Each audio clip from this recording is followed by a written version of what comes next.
Hello and welcome back to the Voice of Reason podcast. My name is Sean Phillips, and I am here today joined along with my two co-hosts yet again, Mr. Andy Van Beber and Mr. Travis Kirkendall, and our lovely guest today, Mr. Hank Owens. How are the three of you today? What's up? What's up? What's up? Hank, it is awesome to have you on. It is awesome to have. It is awesome to have. I feel like this is a high school class reunion going on up in here. I didn't graduate with any of you, but yeah. Well, our school's so small, though. I mean, like we were all there. Big family. Yeah. Yeah. Exactly. Well, first, like I said, I wanted to thank all of our listeners again. Week 2 is also a huge success for us. We are super excited to be bringing you guys this kind of content. The Voice of Reason podcast is going to be growing slowly but surely. So thank you all so much who have listened. We definitely appreciate you guys. And we are back. We are now here for episode 3. And yes, we do know our guest this week actually pretty well. However, I'm hoping that he'll have a lot of good insight for our big topic today. And then also he might be able to kind of give you guys a little bit more information on something that he's a subject matter expert on. We're going to kind of chat with him a little bit about what Hank does exactly and why he does it. But he's also going to kind of chime in on our conversation today. So I want to kind of do a little bit of a recap on last week. The big thing that we talked about was executive orders. Andy did a great job really diving deep into the executive orders that have happened before with different presidents, and then now what we are experiencing with President Biden, who's kind of taken the helm and has stirred the pot a little bit, for better or worse, amongst Americans. So definitely, it was a great episode. We got a lot of great feedback, and we definitely appreciate you guys for giving us that feedback. And now we're ready to kick some ass and have some fun with this one. So, first off, did everyone have a good week? How was everybody after the last recording? Well, not too bad, I now have a dog with 3 legs, which is kind of interesting, So that's always fun. That's news. This is news. Yeah. She broke her leg, and Oh, no. and so the bone decayed too much and didn't get set right, and so they amputated the leg. So now I have a How old 3-legged. is she? She is 8 months. Yeah, 8 months. No.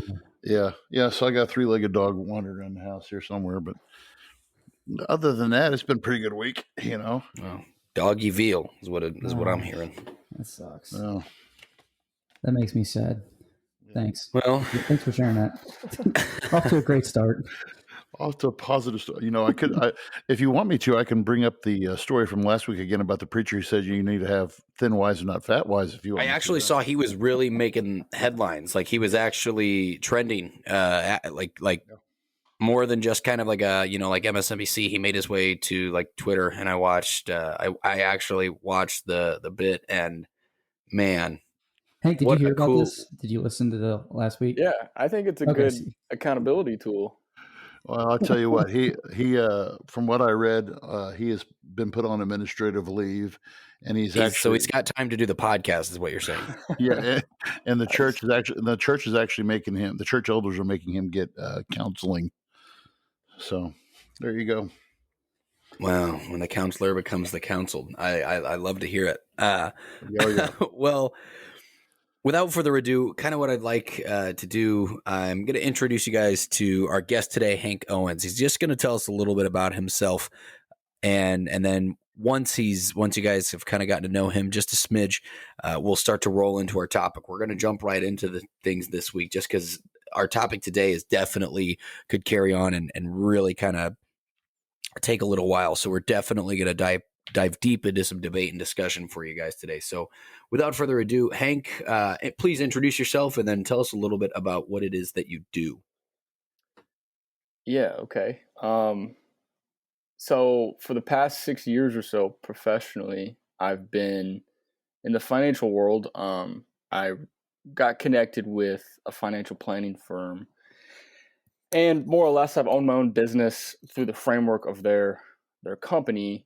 I get all their products. I get all their, really everything is at my fingertips. I can do work with any advisor in the country. If, say, you would introduce me to your friends in Alaska or your friends in, Florida, or the friends that you had at wherever you were, I could talk to them. But if they wanted like an in-person feel, I had advisors at my fingertips all across the country. So more or less what I did there was focusing on holistic planning, full planning. So risk management on the defensive side, making money, trying to stay away from taxes as legal and as efficiently as possible on the offensive side.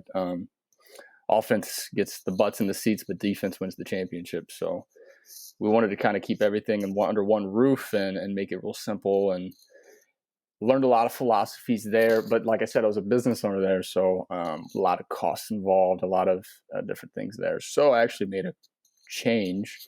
I am now an investment manager for an RIA, just stands for Registered Investment Advisor, here in Kansas City, Kansas.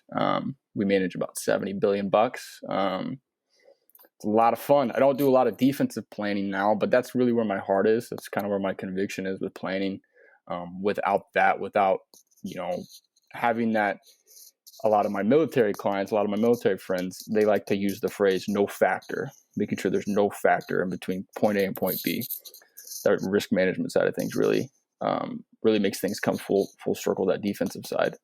But it's also not the most fun thing to talk about. So dealing with the stock market day in and day out, all day, every day, is definitely a little bit more. Well, I do find it kind of ironic that you work for a Kansas City firm and you say you guys focus a lot on offense and not defense. And it seems to be that's the trend that the Kansas City, financial advisors and their teams. So stop it.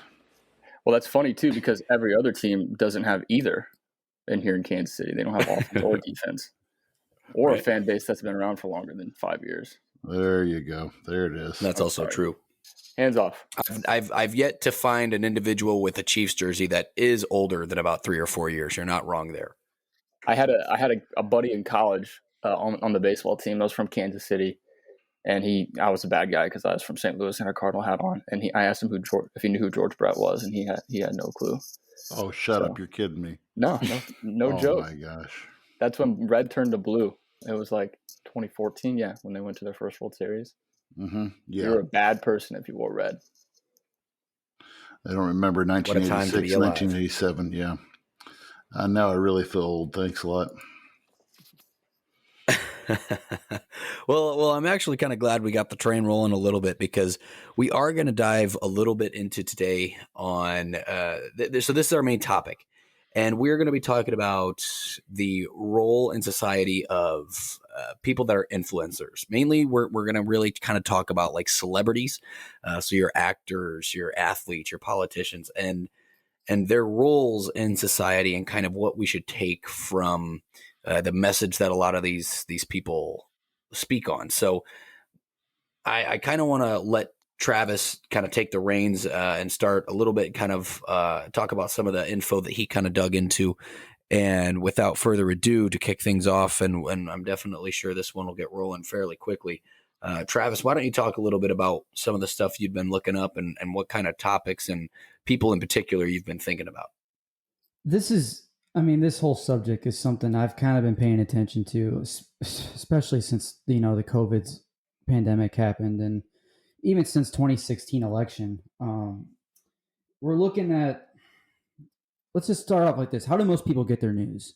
Do most people watch your traditional news networks now? Do they watch CBS? Do they watch NBC? Or are most people actually getting on their phone and they looking through their news feed? Are they seeing Twitter? Are they seeing Facebook? Are they scrolling through Instagram? Whatever it is. And let's not say, it's reality. Most people are scrolling through social media to get their news now. So you have on these social media platforms, you have these influencers, you have celebrities, you have athletes, all these people who we look up to, supposedly, and that's what we're going to kind of get into a little bit. But you see these people who have these influences pushing out agendas, or they promoting products, or they're pushing how they feel about social issues, or whatever the case may be. And if we're getting on a topic of like just influence in general, you got to think these people, these influencers, you're talking this. Let's just say, for instance, I don't have their exact number. Let's say, I don't know, picking at Tom Brady, for example. Let's say Tom Brady has 1 million followers on Instagram. I don't know how many he actually has. But say, he has a certain issue on a political project, or maybe, a social injustice or whatever. Or maybe it's just a product in general. Maybe he supports a certain brand of football. I don't know. And then the company knows, hey, this guy has 1 million followers. He has an audience of 1 million people. What if, if we use him to promote this? Now, what I'm trying to get at here is that, you have these influencers that they have sponsorships.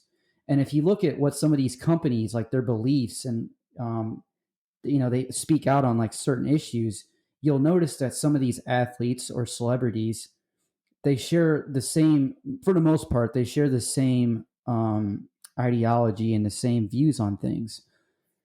And the question I want to pose, and this is I want this to be an open discussion.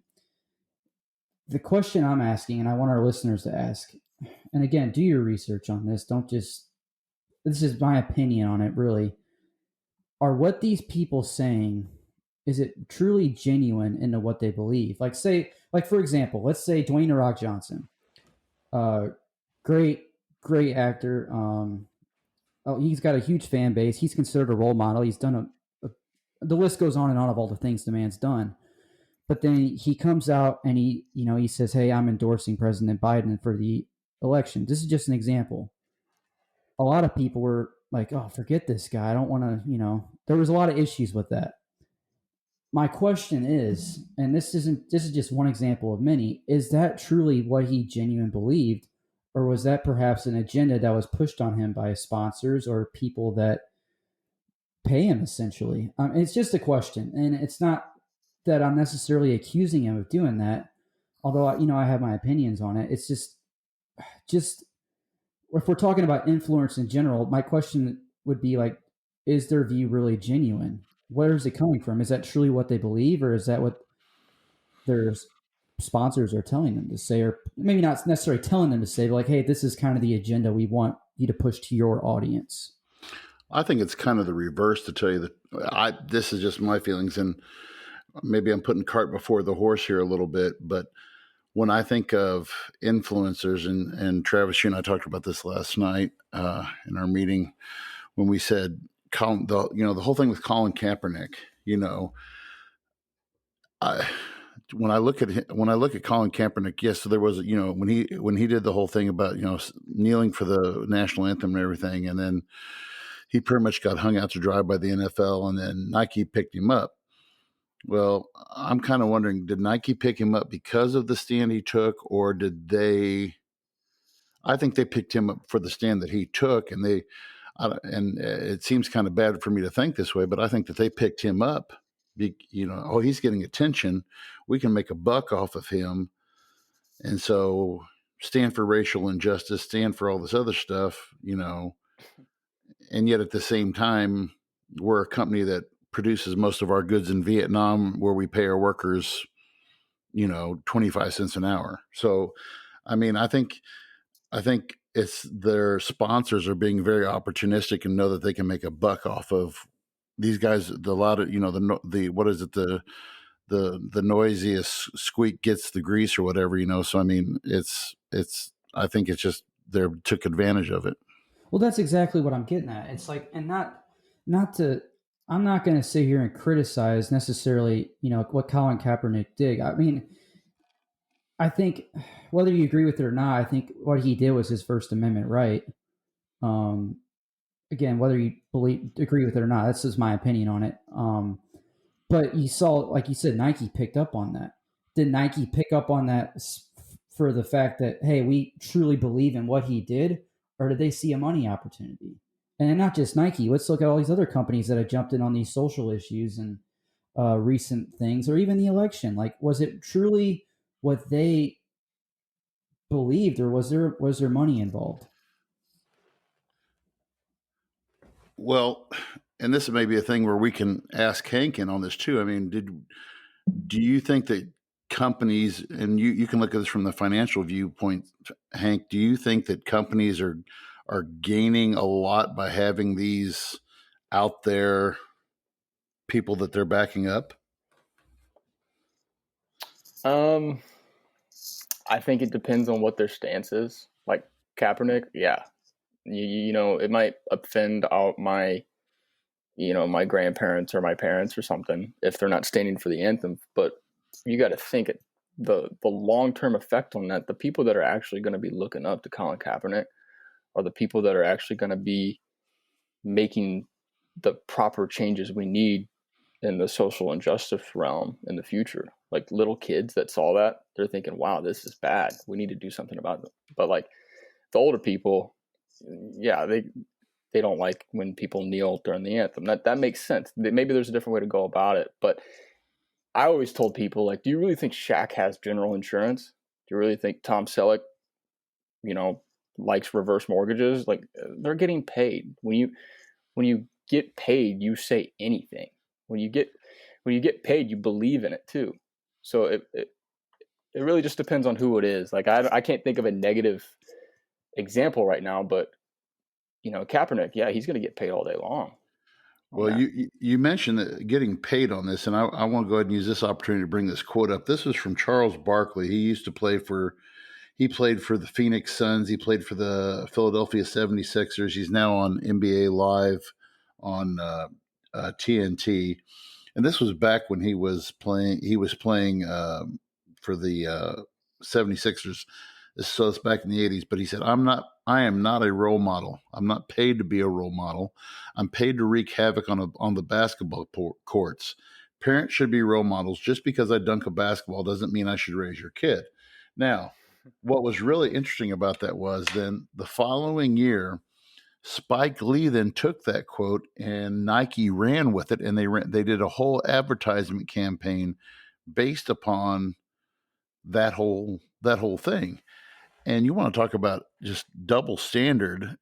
I mean, you go from saying I'm not a role model to, hey, listen to me, I'm not a role model, but buy my shoes. Well, that's exactly it. And like, this is just one direction that we're kind of going to go into with this, but that was kind of what I think about when I think of influencers, and you know, they have these audiences, and it's just, you know, they have a right to express their opinion by all means. You know, I'm a big believer in the First Amendment, but it's like, is it truly genuine? Is that truly what you believe? Well, I think there's a time and place for everything too, because sometimes people can make assumptions or can say things when the information and the data is not there, or if they don't have access to it. I'll never forget, this was years ago, and I want to say it was right after that pretty big school shooting that happened in Texas. And one of the most vocal influencers, celebrities on Twitter at the time was Chrissy Teigen, John Legend's wife. And I will never forget one thing that she talked about. And this was a couple weeks after the incident. And she had this tweet, went on this rampage and used some pretty colorful language that I won't repeat. But it talked about how she was, how so angry she was and how stupid it was that a defense mechanism that some schools were implementing was they would actually have a bucket of rocks located in their classroom. And she went off, like talking about how this was one of the stupidest things she'd ever seen, that a bucket of rocks isn't going to stop someone from killing a classroom full of students. And that's not true, because I was someone that partook in a study, okay, on exactly how effective a bucket of rocks in a classroom or in an office could actually stop an active shooter. In fact, it shot the rate up. I don't have the exact number, but the success rate or the mortality rate shot way up. Okay. little things. That's why I'm not even sure if like some schools now might even tell students to take off their shoes when they ban in a corner, right? They take off their shoes and you're supposed to throw them at the door. That was the point of the rocks, was to take the rocks and throw it at the door upon any kind of assailant entering the room and rushing that individual. So that is a tactic. What was the I'm sorry? response? What was the response then? I mean, so obviously, I think are you getting at the point then that Chrissy Teigen just was uneducated about the? Correct. And the problem is you have a millions of followers who are getting engaged and saying, hey, yeah, that does sound stupid. That is stupid. We need to do more, or we need to do less, or we need to do something different, where there's been studies when studies have proven that this works, right? That's the power of influential voices. Is that's like who's the big anti-vax lady who does not have any kind of medical degree, any kind of medical background that, suburbanite moms might listen to, because she was on a talk show one time talking about how vaccines are bad without any kind of substantial proof.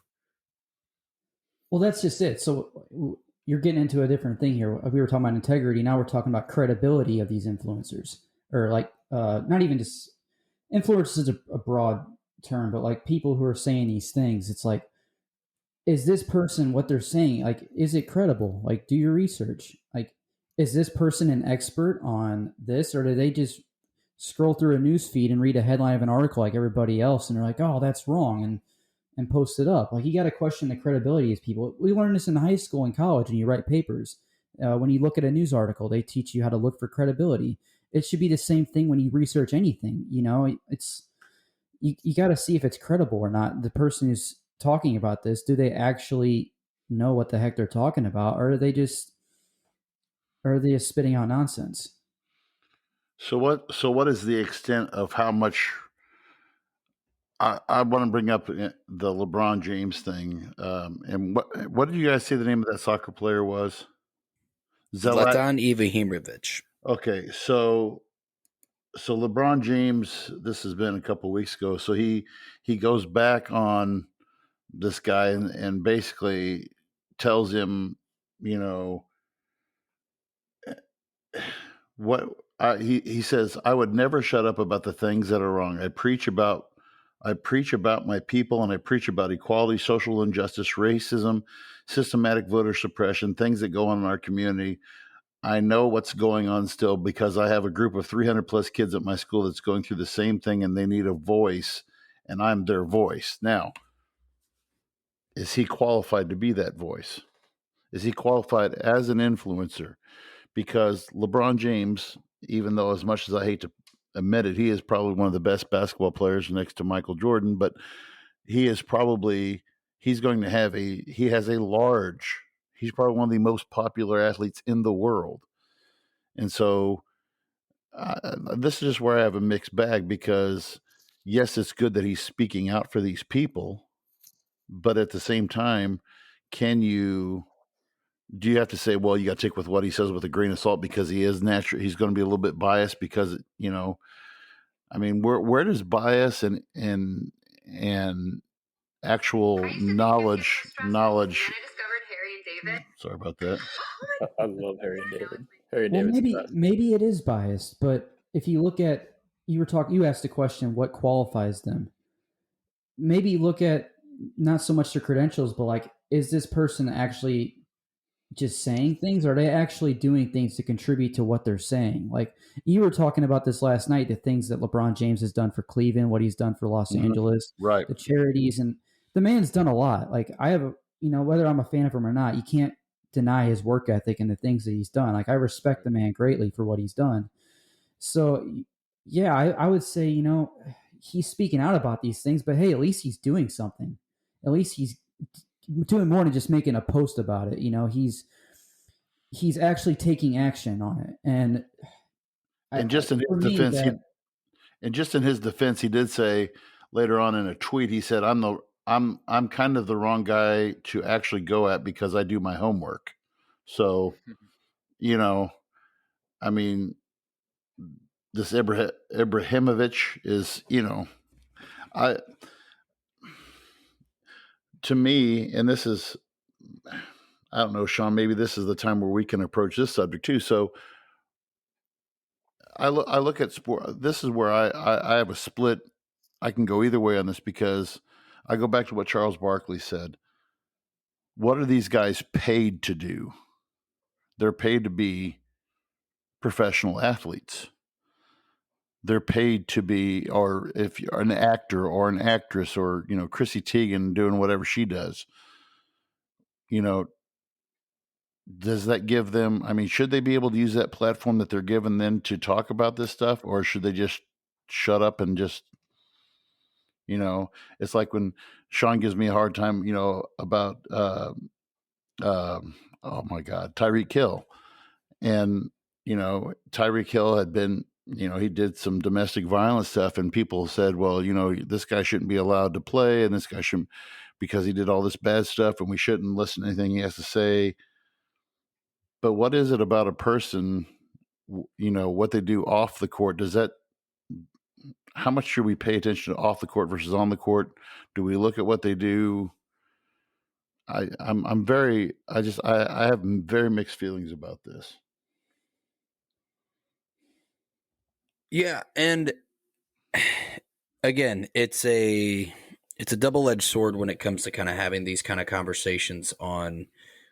I'm a firm believer in people deserve a second chance. I genuinely believe that, where you have individuals that make mistakes, and I do believe that people can learn from those mistakes, and I believe that you can be a better person.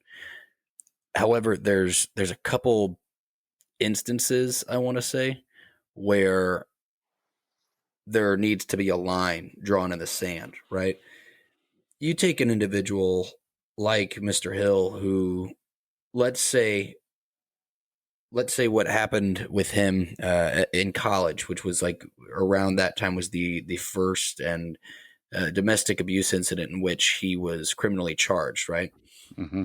Now let's fast forward, and we find him in a situation where he potentially has caused harm to an adolescent boy, being his son. And again, let's say that's a hypothetical, but let's say that's happening during the season, and this individual is appearing at NFL Play 60 camps around other people's children while he's in an ongoing investigation for child neglect and abuse. It's one of those tough situations, and especially, and this isn't just sports, this isn't just this individual alone. This goes back to any kind of case where we, you know, I think a lot to like the Me Too movement, where so many people looked at, you know, of these situations that might have happened 20 years ago, right? Let's say some guy did a very horrible instance, or something horrible, or 20 years ago, and then all of a sudden now it's being dug out of the ground. Well, people say, okay, that happened 20 years ago. Why is it, you know, why is it coming up now? What people seem to forget is there was a victim in every single scenario that for 20 years or however long it's been has had to deal with this trauma. And it doesn't matter what the trauma might be, whether it was abuse, whether it was neglect. There's always a victim, and to have to see that person's face shown up, you know, on boxes at a Hy-Vee every time they walk into the store, that's where things get tough. Why should we look up to individuals that, you know, potentially have caused harm? When it comes to jobs, right? The NFL will give you a pass as long as you weren't seen on footage, on video. You know, there's tons of people that have committed domestic abuse in the NFL, but it seems to be the ones that are caught on film that don't have a job. So, you know, you have, and I understand that. I understand that because kids do look up to. I want to, you know, because there's always someone gunning for that next spot. I want to be fast, so I'm going to be like Tyreek Hill. I'm going to do what he does. Oh, it's okay, you know. But I think there has to be some common sense. I guess this is the point where I'm coming at. There has to be some common sense when you look at these are flawed individuals. Okay. you pick your sports star, they have a flaw. You know, the ones I grew up with, Pete Rose, betting on baseball. But they called him Johnny Hustle because he was the guy who did 110% in baseball, but now his name is tarnished forever because he gambled on baseball. So who is the guy? The Dick Pick Mick for the baseball people, the Mets manager. Who's that guy? The GM, the GM thing, Dick like Pick. 2 weeks ago. Yeah, he had a that's job. my for like favorite 2 player weeks. in baseball. I can't think of him right now, but we're looking at. I think we put people too high, and this is a term that Travis used a lot when we were talking about this, is putting people on a pedestal, and when they become these influencers, so we're putting them up on a pedestal. I try, I hate it, and I'm not saying this to toot my own horn or anything, but I hate it whenever people, compliment me on, how I teach or how I coach or how, oh, you did a great job. I don't want the spotlight because I've had flaws in my past but I try to be a positive influence, like in my classroom. I try to be a positive influence, like you guys do in your workplace. I don't want to be that guy, but at the same time, we're all flawed individuals. So when you bring up these people who are, like your Tyreek Hills, like your Pete Roses, like your whoever else, I think that we have to look first and foremost that these people are human and they're allowed to make mistakes. And it's almost not fair for them when they do make a mistake. You say you give them a second chance and you give them a third chance. After a while, I think people need to apply some common sense, though, and say, yeah. After a while, how many girlfriends can this guy beat up before we finally cut him from an NFL roster? Well, but that's that's the other thing, though. And this as long as he's running a 4.240, man, you line him up, and that's line what, him up. and that's what and that should be, and that's on you and I joke around about this a lot. But here comes, and this is the conversation that we had with Hank this afternoon, or with anybody who has a business. If I'm running a business, and I agree with you on this point, Sean, this is on the Chiefs front office. This is on any NFL front office. This is where I'm torn, because if I'm hiring somebody, so if I go into a business, I say, okay, I'm gonna look for a guy, and I look at his resume, and and you fill out the application. Have you had any prior run-ins with the law or something like that? Check yes or no, and if yes, explain. Okay, well, obviously, if there's two well-qualified guys side by side, I'm going to choose the guy who doesn't have a criminal record. But it seems like in the NFL and Major League Baseball and hockey and NBA, that's a different thing, because it's just like, okay, who can we fill the seats with? I mean, I'll use the Chiefs because I know a lot about Chiefs. You have a Sammy Watkins, who is a pretty good wide receiver. He's a pretty good he's in the 440, whatever his 40 is, in 4 point whatever. But he's not Tyreek Hill. Tyreek Hill is what fills the seats. And I think that is, and I see where that can be a bad thing, because you're using a guy who probably ought to be sitting in a prison cell somewhere to fill the seat. So I get where you're coming from on that side as well. Yeah, it's just, again, it really boils down to me. For me, my biggest issue is when you look at like the stuff that the NFL kind of promotes, right? Domestic Abuse Awareness Month, and let's say there's an NFL team who's a giant sponsor for a women's domestic abuse center, and then they employ 5 individuals that have criminal background records in domestic abuse. What's the real message? Here's some money to kind of keep the lights on for you guys for a little bit, and then we're going to pay these guys enough money to buy several homes. And in some of those homes is where these instances happen. It's tough.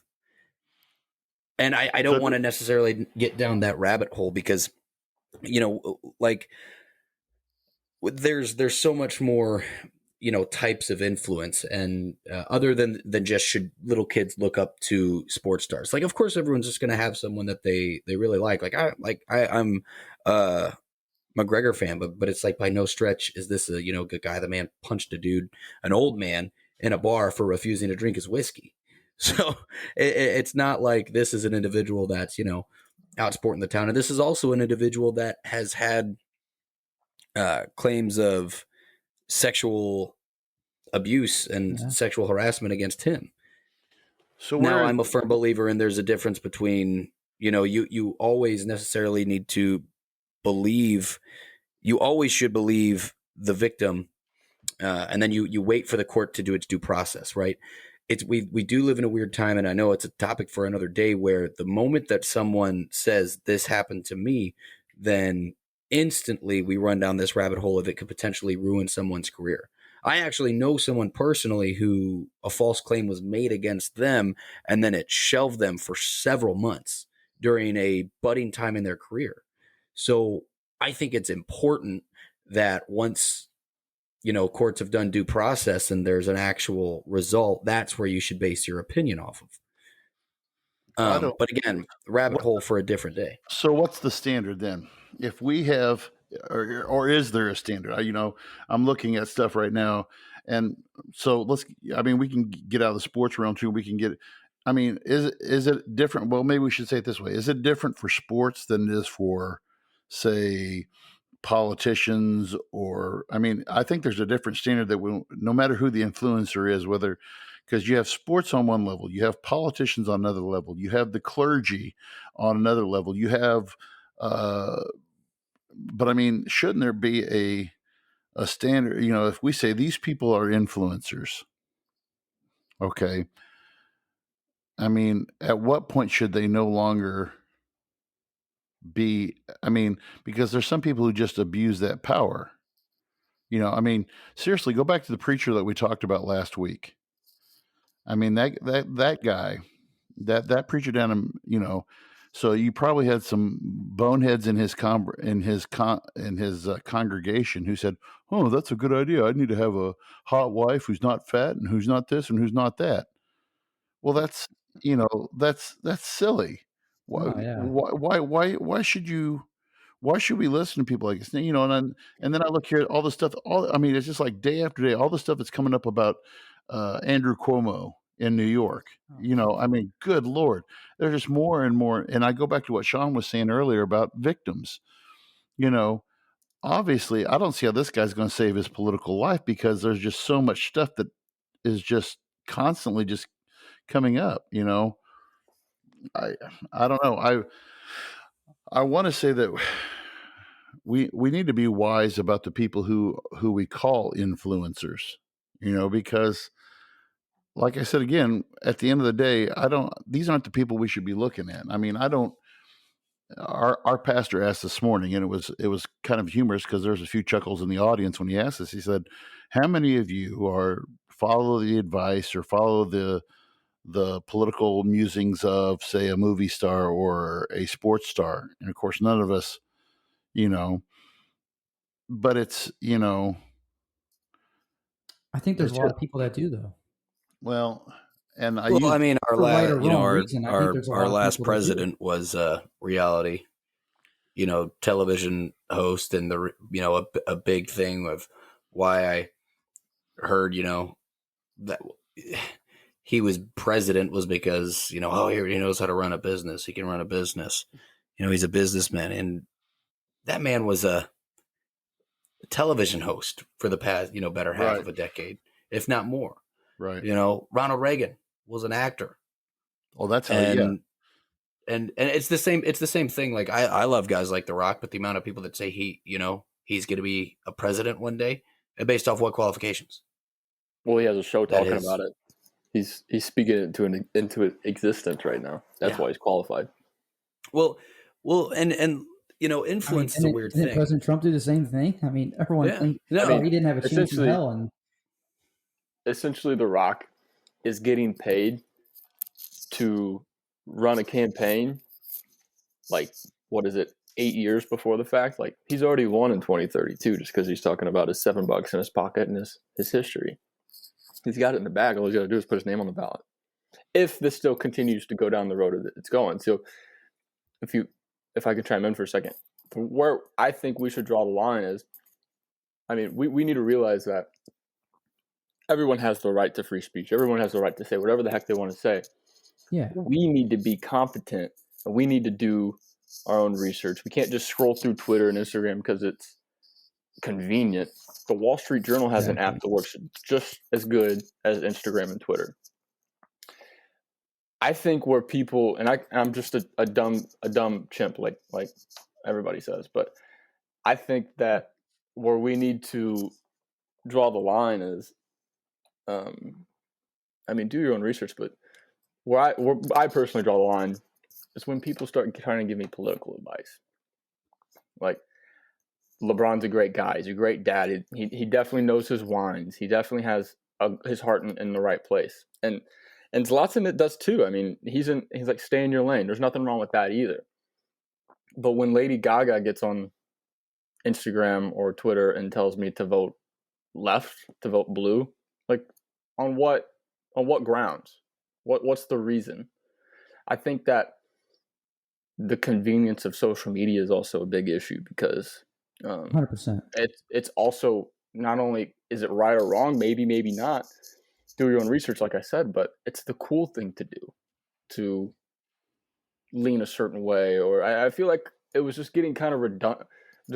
I was getting beat over the head during the last election. Just somebody was saying vote for this, vote for that, vote for that. Yes. Well, let me throw this at you guys, and I think all of you guys had this assignment when I gave it to you. One of the you mentioned politics, Hank, and I started this. I know. As a matter of fact, I'm pretty sure that you guys had to write this paper for me, and it's one of my favorite papers of the year. I basically ask the students, I give them the platform of 5 parties: the Republican, Democrat, Libertarian, Green, and Constitutional Party. And here's the platform. And I ask the kids, I say, go into this with an open mind. But I do lead into it. I say, okay, who influences you politically? Who influences you politically? So let me just ask you guys straight up. In your teenage years, if you can remember back that far, who influenced or what influenced you more than anything else when it came to matters of political policy? My father. Travis? You. Okay. Sean? You two need to get a room. Who influenced you, Sean? Who or what influenced you? Ironically, it was a little bit of 2 things. One was I saw what certain family members of mine from the South had become, and I was like, what's opposite of that? Mm-hmm. And then I also would kind of see what the political beliefs of like teachers that did not like me or I did not get along with very well. Mm-hmm. And then I was like, I would purposely go opposite of them just so that we would have more conversations and more arguments. Well, see, so when you look at politically, now this is research has been done on this. So you guys have mentioned pretty much, so your top 5 influencers, okay? Sean, you got on one right away. What's called sectional attachment, where you're from, okay? What part of the country you live in, okay? Workplace, family, and friends, okay? And then number 5 is celebrities. And when you look at that, celebrities to me shouldn't even be on that list because, and I watched an interview. One of my favorite bands is the Foo Fighters, and who's the lead singer's Dave Grohl. So Dave Grohl did this interview with Rolling Stone last year during the election, and they asked him. They said, "Why don't you? I mean, because you have such a large following. I mean, Dave Grohl since the days he was with Nirvana. I mean, Dave Grohl and he says, because it's not about, he says, I want it to be about the music. I don't want it to be about me and what I think was right and what I think is wrong. He said, I want it to be about the music. Now, some people would say, well, you're just being a coward by not taking a political stand. You're not using your platform. But at the same time, he says, no, I'm an entertainer. When I look at who should be or what should be influencing you, and to me, it's research. I grew up in a red household. I grew up in a red neighborhood. I grew up in, the reddest part of the country you could live in there in central Illinois. And my dad, a Southern Baptist minister for 29 years. And I heard him preach politics from the pulpit. It, kind of was like one of those awkward moments. But to me, I've made parents mad over the years too. When I challenge their kids, I say, okay, hey, here's the paperwork, right? Go with an open mind. Look at, this is straight from the party's website. Tell me what you think, or what you would be amazed, and here's your history for the day. I've based my entire career on the Greek teacher Socrates. Socrates taught his students, why do you believe what you believe? If you can't answer why you believe what you believe, then you don't have a belief. Well, I believe it because LeBron told me so, or I believe it because Lady Gaga told me so. Then you don't have a belief. You're just a mindless drone that's following the masses. People ask me, when I was 12 years old, why are you a Christian? Well, because I don't want to die and go to hell, because my dad said I would go to hell if I didn't follow Jesus. Okay. Well, it took me literally till I was about 22, 23 years old that I had to develop a faith. I don't want to sound blasphemous, but I had to redevelop my faith for myself and who I was. I had to look at what the purpose of being a Christ follower was. It wasn't, at first it was because, well, Dad told me I had to. Well, now, after I had some time to develop, research, look in, I found out good things for myself through that. It's not because somebody else told me. It's not because, and it should be the same thing. I think it should be that same thing with everything. If you're basing your opinion upon what somebody else tells you, and this may offend some people, you're ignorant. If you're ignorant, if you let somebody else say, you need to go this way, and I may offend more people when I say this, but you're even more ignorant if you get offended when somebody says, well, they believe that. I should, I don't need to listen to them anymore. Just because Dwayne "The Rock" Johnson says he supports Joe Biden, does that mean that I think he's a great entertainer. I think he's a great movie star. I could care less who he votes for. You and I talked about this last night too. Garth Brooks singing at the President Biden's inauguration. A lot of people, they were very upset about that. And my question is really he's a performer. He's an entertainer. As an entertainer, that's a terrific opportunity for him to do that. And he's entitled to his opinion. Everyone's entitled to your opinion. And we need to stop criticizing people for their opinion unless it's based on absolutely nothing. Well, I support this person because this person told me so. Well, yeah, that I would agree. That's ignorant. You need to do your own research, and you need to know your why, essentially. And that's the problem with today, though, is that I'm finding more and more and more people, and I hate to say this about future generations, but the amount of kids that are coming up now, I used to give you guys crap all the time and call you guys dingleberries and stuff like that. But the amount, we have stories on that we could go a whole hour on too. But I'm genuinely saddened by how kids are influenced by their friends without putting any thought into how it affects them individually. To say that, one of the things that I did, and this blows people, and again, I'm not saying this to brag. I've never drank anything in my life. And it's not because of somebody told me to. I was told stories about my great grandfather, who was a boxer before World War I in the early or late 1800s and 1900s, he killed a guy in a bar fight. He was drunk and he killed the guy, and that scared me to death. And I'm always been the guy who's wanted to. I don't want somebody else to influence me. Now I've been to tons of parties where people have been drinking and stuff like that, but I didn't want to drink because I went and peer pressure peer pressure is even more today. Kids are influenced by their friends to do some really stupid crap, and so and it all goes back to what your mindset is. Am I going to be influenced by friends? Am I going to be influenced by people? The people who you should be influenced by are your elders, or your parents, or I part of the reason who I am today and who I'm not today is because of my parents. I know it sounds sad, but there's bad habits that my father had that I try to avoid, and I think we have to really pay attention to who our influencers are and who you're letting influence you, whether it is a celebrity, whether it is a friend, whether it is whatever.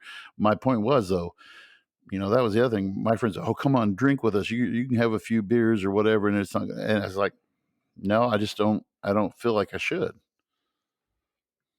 And that blew people's mind that I actually well, you never drank, but why not? I just chose not to. And that blows people's mind too, that I actually have a choice. But, well, I mean, you have your why, though. A lot of people would be like, well, this person said not to. It's like, well, it goes back to that, I guess, is what I'm trying to say. Well, how the hell was your mom so hot? Is just what I was really kind of waiting for you to get at. Is damn, he went there. I knew it was coming. I knew we couldn't make it through an episode without having that comment made. No, it's okay. I mean, earlier Hank mentioned how during the election, he was getting beat over the head with, different political things. And I know the election definitely stressed me out a lot. So I was definitely beating something else over the head the entire time, just to kind of get through it all. But it was what it was. And we find ourselves kind of here now. And when it comes to influence, I kind of want to backtrack just a bit, because I was kind of thinking of something that we had talked about. One thing is, when we talk about influence, right? When it comes to like political things, Hank, you said that's kind of where the line is drawn in the sand for you, at least, right? I do find it amusing how it's a tough scenario, I guess, when you think of when is it okay to take the celebrity's influence and when is it not okay to take a celebrity's influence, right? Like let's say there's an influencer or a celebrity that is trying to influence you to work out, to diet, to be healthy, right? And now here's the thing: when you hear the idea of a celebrity saying, "Yeah, we should be healthy, we should diet, we should do all this kind of stuff," like, hey, let's say it's like a model, right? And she's like, "Get fit like me." People are like, "Yeah, that's a good idea, right? It's a good idea that you should go out and you should get healthy." But then you're like, "Yeah, that's good influence." But then she says, "Oh, the way that I do it is, I work out, I do fasted cardio, and then I also have bulimia," right? And you're like, oh God, that's not good influence. But she's like, but it works for me.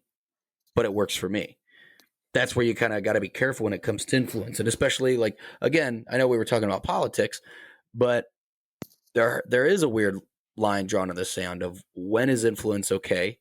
Let's say if it's a celebrity, like I'm a big fan of David Portnoy, Barstool guy. This is an individual that has kind of revolutionized the way that sports news is kind of broadcasted to the world, and has really kind of developed an entire new system of how we get our sports news. And it's extremely entertaining. But Dave is also on Twitter consistently talking about when to buy or sell cryptocurrencies. Yeah. And he's not an expert. He's wrong quite often.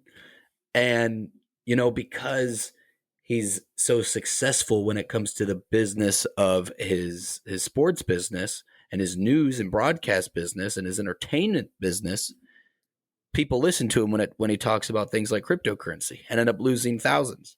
Now, are they wrong to take the advice of this individual and then dump money into something like that? Maybe, yeah. Should he be held accountable? Not necessarily.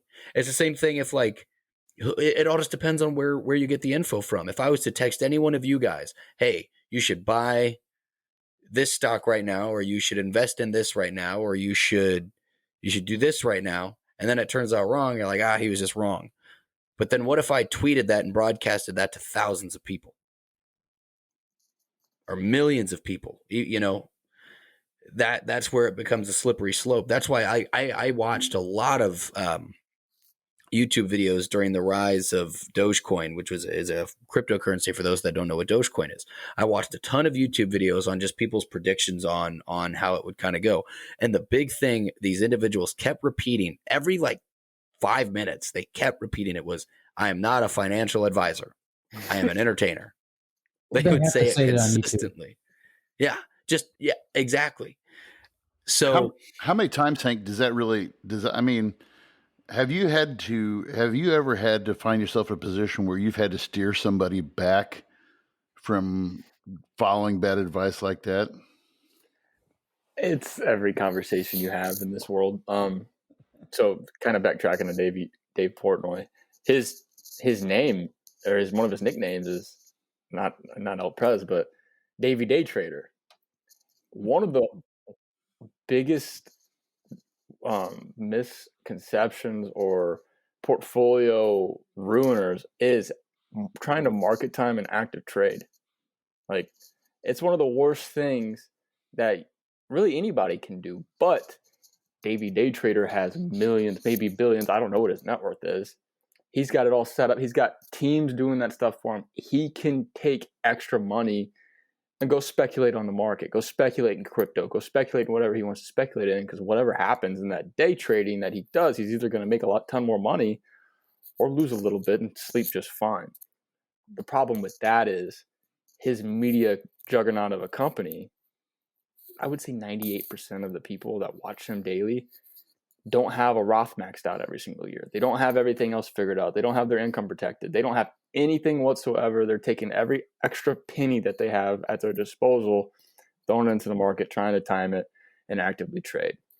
It's one of the worst things you can do, at least as the core of your plan of your financial situation. Now, if you're 16, if you're 18 or something, and you had a bar, like Sean had a bar mitzvah and he made $5-10 grand or something, yeah, go do whatever you want with it.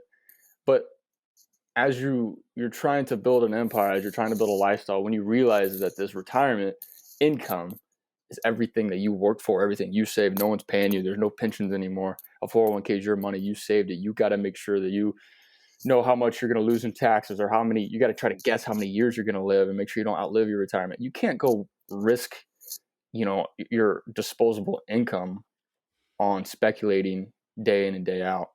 So it's tough. Well, and that's kind of something. What do you have you heard? Because I've seen it recently, and I've followed him. I haven't specifically followed the plan to a T, but I have followed Dave Ramsey for a long time. I've at least understood and learned his principles for a long time. But it wasn't up until this year that people have just started shitting on Dave Ramsey for like a weird reason of like, I don't, but it wasn't even like, it wasn't individuals that even understood his principles or even practiced his principles. It was literally people were so mad that he was like, I don't know about this whole stimulus check thing. Yeah. Is it really going to make a difference? And then people were just like, oh, we're still listening to Dave Ramsey. I was like, you clearly never did. Well, that's something I can kind of agree with. It's not necessarily a stimulus. I think it's more of a sedative. But yeah, Dave Ramsey's fun. Travis, do you mind if I share that one post? Yeah, do it. So one of Dave Ramsey's biggest things is you need to purchase everything with cash, 100% cash, whether it's a car, whether it's a home. He also has principles like have envelope systems and stuff like that. So when I would meet with clients and they're like, yeah, I can't do this or that because, I'm following Dave Ramsey and everything's like, oh, did you pay for your car in cash? No. Do you use the envelopes? No. Do you have the baby steps? What step are you on? I'm not on them. You're not a Dave Ramsey person. You just went to one class in the basement of your uncle's church, you know? So, and again, that's very, very hard to fight. I mean, V, I'm not going to sit here and say everything you hear in a church is wrong, but you don't go in there looking for wrong advice. So when you go to a financial peace university in a church, you definitely don't think it's all accurate. You know what I mean? Hell yeah, that church is going to have Financial Peace University because they're like, the most important part of Dave Ramsey's program is the tithing. Now understand, we want you to tithe. We want you to look like Melania. And if you head on down the street to the Catholic Church, we want you to stay quiet. Oh, That's all we ask. Yep. That is all we ask. He tells you to buy term and tithe to the difference. Well, so it's this post. It's Corey, I think, _ Nichols. It looks like a real thick underscore.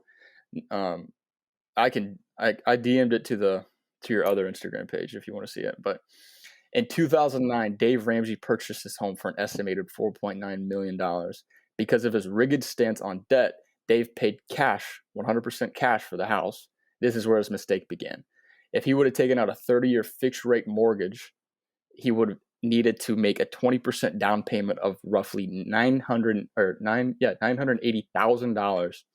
This means he could have invested the difference, which is $3.92 million in 2009. Based on mortgage rates of approximately 4.125% and historical stock market returns in the S&P 500, Dave would have entered 2021 with the following balances. Mortgage balance, $2.6 million. That's negative.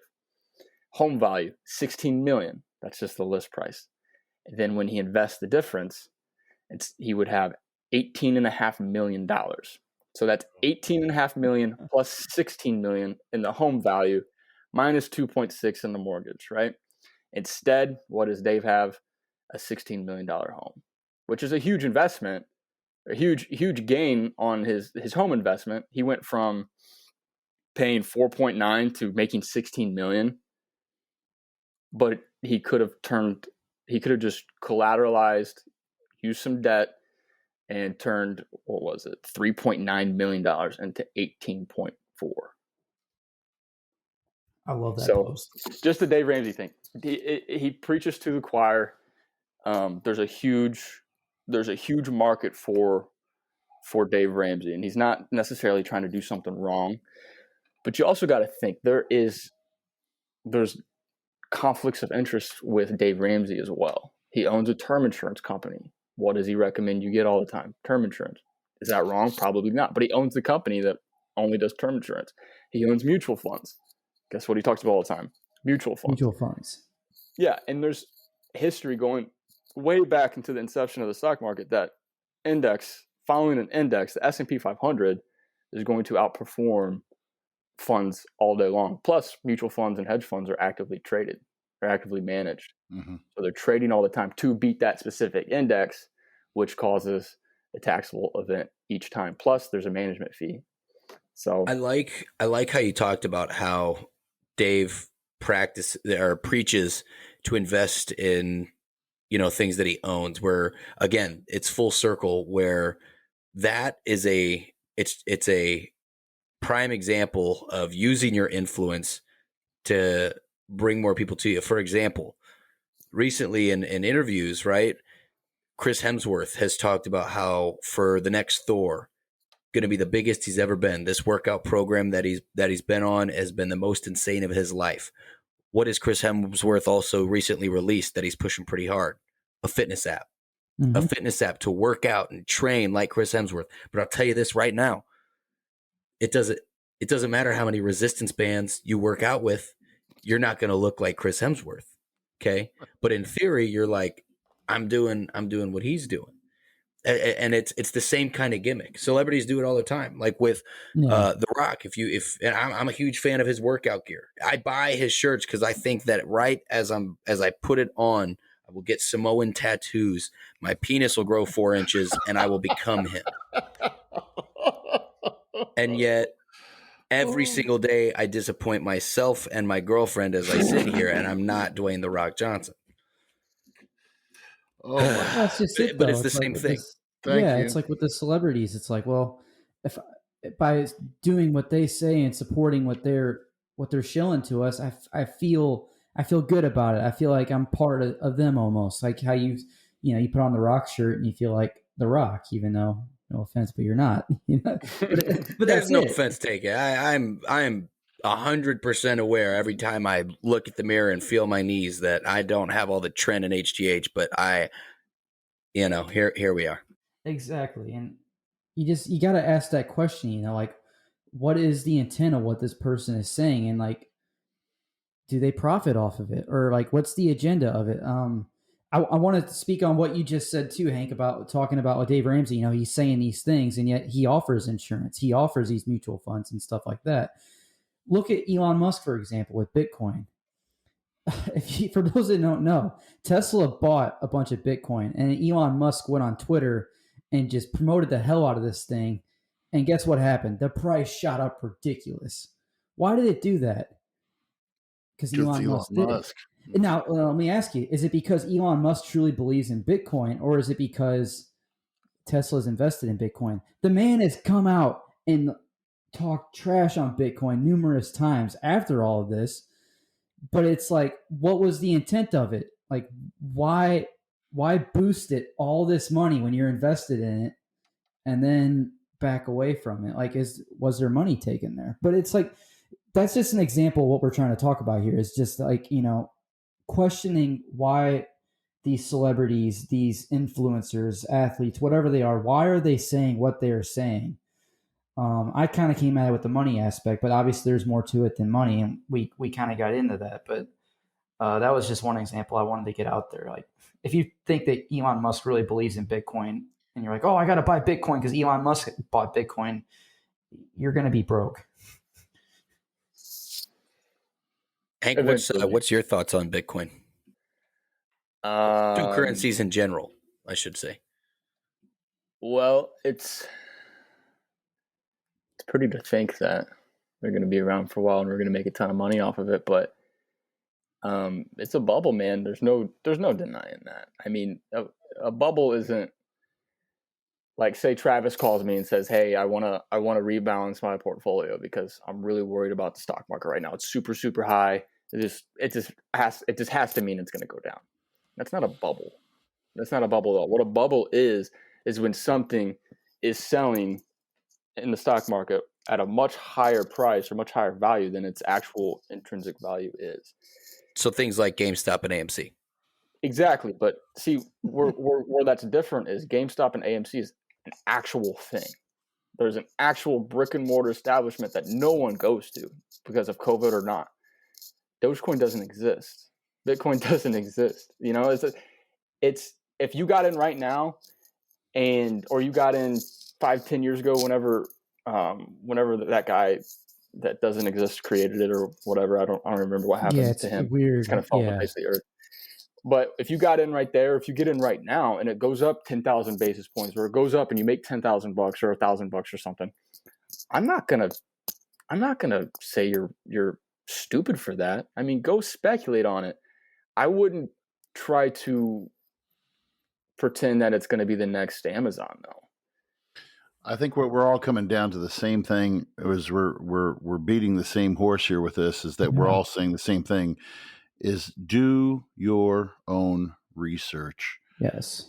And whether it's money, whether it's politics, whether it's religion, whether it's whatever, I mean, we need to realize, I think influencers, and here we are trying to push a podcast on people and trying to influence them, I guess, but we're all seeing the same thing.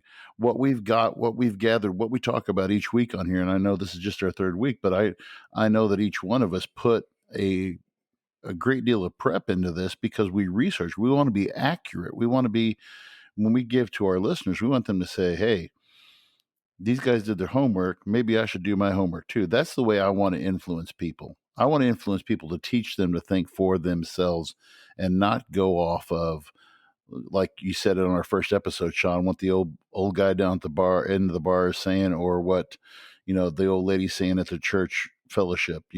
Go by what you research, what you find out on your own. Exactly. And just like you said, going back to the theme of the podcast, the voice of reason, um, just having an open mind and not criticizing someone and, just shutting somebody out because they have a different view than you. And I think, that's ultimately every podcast we have, we try to come back to that point, and we've come back to it now. And, yeah, maybe that is the agenda we're pushing. And, we don't gain anything from it. It's just, it's something we believe in, and I think it's something that needs to be addressed. It's not, we all have a right to an opinion, but make sure it's an educated opinion. Of course, and I like how you said, V. Really, we've all kind of beat the same horse, and that is one pretty lucky horse. But I think I knew he was going to use that against me. I knew it. I knew it. No, I really like kind of where this all went, and Hank, I love all the input that you've given us today, and I know as soon as we're done here, probably before I crash out, I'm gonna do some reading and research, and just kind of figure out what's best for me, for my family, and definitely when it comes to the influence that we see in these celebrities, and whether it's a celebrity or politician, whatever it might be, definitely learning to take a step back and evaluate how it actually makes me feel, and taking the time to think about whether or not it's good advice, bad advice, or just definitely make sure, like we'll preach it, until the mics blow out, is take time to do your research. And it is okay for you to have conflicting thoughts with people that are considered your loved ones, for people that are considered your friends. I know it's not easy, especially for any of you guys that might be younger listeners, to actually go up and address, whether it might be your friends, whether it might be your family members, teachers. I know it's not easy to go up and address them and say, hey, I actually feel differently than you do about this, just because you might not know the response that you're going to get. But understand, there will be a time where you actually get to have your voice heard. Whether it's politics, you get to make that your voice heard when you walk into a polling booth. Whether or not it's anything else in your life, you can actually control. You are the one that gets to control those things. And I know everyone's situation is different, and I know that it's easier kind of said than done. I like to say that we are in control of our own destiny, but only when we actually have our hands on the wheel. So I definitely appreciate you guys taking time to listen to the podcast today. This was definitely much more of a relaxed fit that we kind of do outside of our normal mold. And so we will definitely be jumping back into that. But I really love the conversation that we had with Hank. Guys, Travis, is there anything you'd like to add before we finish up here today? No, I think we had a good show. Hank, it was awesome having you on. I'd love to have you back on again in the future. Yeah, I think we had a good episode. We had a good talk, good discussion, and looking forward to the next one. Andy, anything from you? Yeah, thank you. Yeah, again, thanks for Hank joining us, and we thank you guys for all of the comments that we've been getting on our social media. Continue to do that. We are looking. Sean and I have been following that.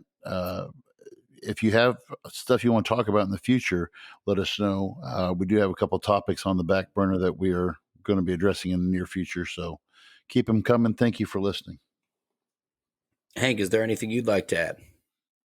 Yeah, thanks a lot for giving me an excuse to see you guys and hang out with you guys for a little bit.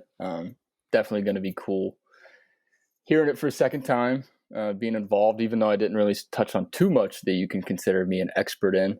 Definitely not an expert in social media platforms and things like that. But anytime you guys want some company, I'd love an excuse to hang out with y'all. Thanks for having me, guys. Absolutely. Yeah. Well, again, thank you so much for being here. And thanks again to all of our listeners. Make sure you guys check us out on the Voice of Reason Podcast 2021 on Facebook. You can also find us on YouTube, Voice of Reason Podcast 2021, and the Voice of Reason Podcast on Spotify. And believe it or not, I am still working out the kinks with iTunes. For those that have Apple Podcast and use it more conveniently than sites like Podbean or Spotify, I promise it is coming. I am awaiting some responses from some customer care individuals, but it sounds like I just have to convert an image, which is easier said than done when it comes to using this. Apple Podcast wants us to use a specific image size that I've submitted that size and it keeps getting rejected. So we will figure it out and we will be available on Apple Podcast and we will let you know when that time comes. But for now, thank you guys so much for giving us a listen, and we will be back next week with another great episode, and we hope you guys enjoy it. And thank you so much for listening to the Voice of Reason podcast.